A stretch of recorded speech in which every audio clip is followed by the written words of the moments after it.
So this lesson is going to be about the third shot. So now I'm the server. I've hit a good serve. We worked on our serve. Now we're getting a third shot, and now we got to figure out what to do.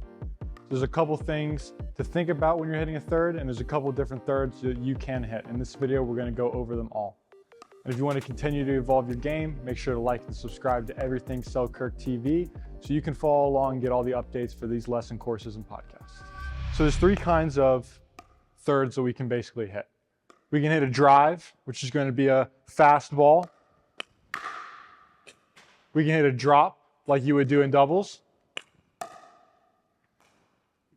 And then what's a little bit different about singles is there's actually another shot kind of in between those two that can be even better than both those options, that some people call a drip because it's in between the drive and the drop. But this is basically going to be kind of a drive that's going to land shorter in the court and be a little bit spinnier. So it's kind of in between that drive and the drop. Those are your three options.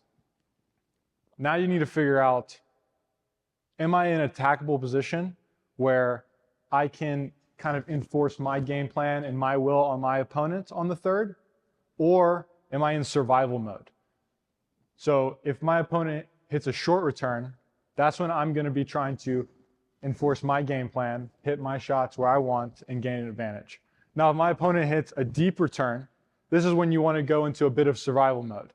You don't want to check out and go for the crazy winner if you're 10 feet behind the baseline. In singles, because of the kitchen, your opponent's not going to be able to put every ball away easily. So I like to say you want to live to fight for another ball or live to fight for another day. So if you're really in a bad spot, hitting a drop, just like in doubles, getting the ball into the most unattackable position as possible, so then you have another chance and another look at an easier ball to then attack. So now we've gone over kind of the three options you have. We'll talk about what is probably the best third shot drop you can hit.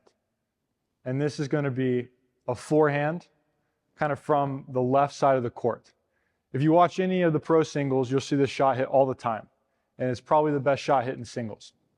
And this is going to be running around the forehand here and either going drip, kind of cross court, or drive down the line. And the reason this is better than a backhand is because with a backhand, when your opponent, let's say they're returning and coming in and they're trying to figure out where you're going, a backhand, because of the technique, you're going to have to show where you're going with the ball earlier than with a forehand. Because of the way your shoulders are, you're going to give away where you're hitting the ball.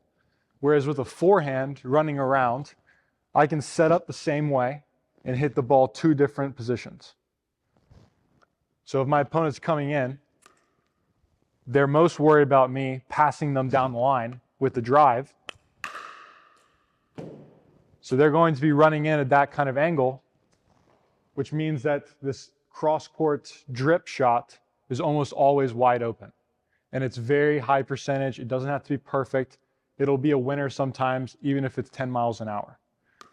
So serving the ball, running around, and hitting the inside-out forehand is the best third that you can do, even if you're a player that has a better backhand typically. So now we've talked about kind of all the options you have with the third. And this is going to be very dependent on your playing style, and you should play around with what you feel most comfortable with and what you feel suits your strength best. If you're a tennis player that loves to drive and rip the ball all over the place, then do that. If you'd like to play a little bit more traditional pickleball-y and you want to drop the ball and get in, work on that too. So in singles, you really need to be able to hit a lot of different shots from a lot of different positions, especially on the third. So this is a drill where your partner is going to be at the net, you're going to be at the baseline, and they're just going to be moving you side to side, and you're going to alternate whether or not you're hitting a drive or a drop.